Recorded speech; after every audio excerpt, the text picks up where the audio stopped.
Hi, Brett. It's Tris Winfield here. So this is the property that you've permitted or did the plan for the load-bearing beam that was put up here across. You've been out here, inspected it, the framing, and this is the finished unit. So here's the issue.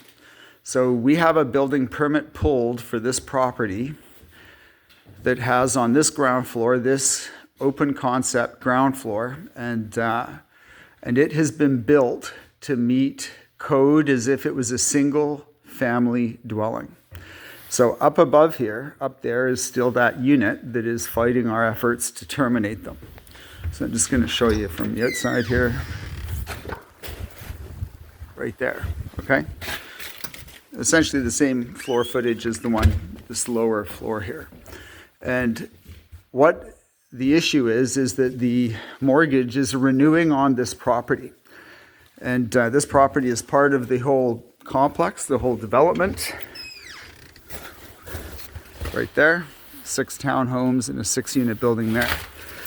And as part of the mortgage renewal, the bank has to have an occupancy permit for each unit that is inhabited. And they don't have an occupancy permit for this unit. Excuse me. They don't have an occupancy permit for this unit because there's an open building permit for it. And this unit was finished from a fire separation perspective as if it's just going into a single family home. In other words, the occupancy inspection was going to be done at the end of the permit once that unit up there is gone and once we've rebuilt the second floor. Because the second floor here only covers this half of the structure. It is 100 years old. So the ceiling is super low.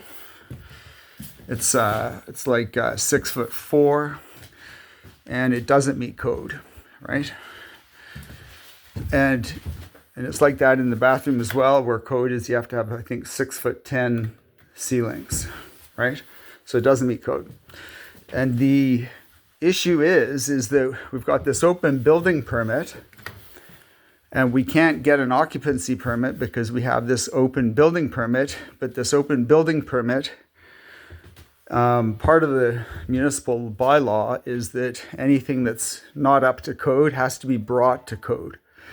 So we don't know how the municipality is going to treat this. And here's what I'm getting you involved to get your professional opinion. One solution that the bank has come up with is that we seal off the second floor that is this half of the structure. So what they have suggested is that we remove this stair, or maybe not even remove the stair, just board over the opening to the second floor.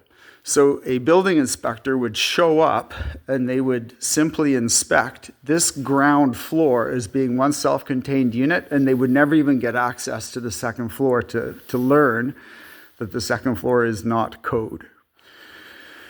And that seemed to me an idea that's really worth exploring, because the mortgage is currently moved to what's called an open floating rate. It's way more expensive than the much lower fixed rate would be once we get the new financing in place. But the bank can't finance this property until such time as they have an occupancy permit for every unit that is inhabited here. It's just part of the mortgage insurance with CMHC. So there's occupancy permits for the unit up there that's occupied, but there isn't one for here. And we don't know how the municipality is going to treat the idea of granting an occupancy permit on this part of the structure, with the second floor up there being non-code. So that's the first and most important thing. And then the second aspect to it is for the occupancy permit to be done for this ground floor here, we would need to double drywall this ceiling, which we can do. We can remove the lights, double drywall it, make sure that the lights, that's the electricians that would sort that out to make sure that there's a fire separation there. And we would have to install an HRV. So the HRV, there's a basement back here. I'm going to shoot a second video for you so you can see the location. And we pre-installed vents in these stairs so that an HRV could be hung underneath this floor in the basement here and pump air out into here, either side of it, because there's a similar sized vent down there.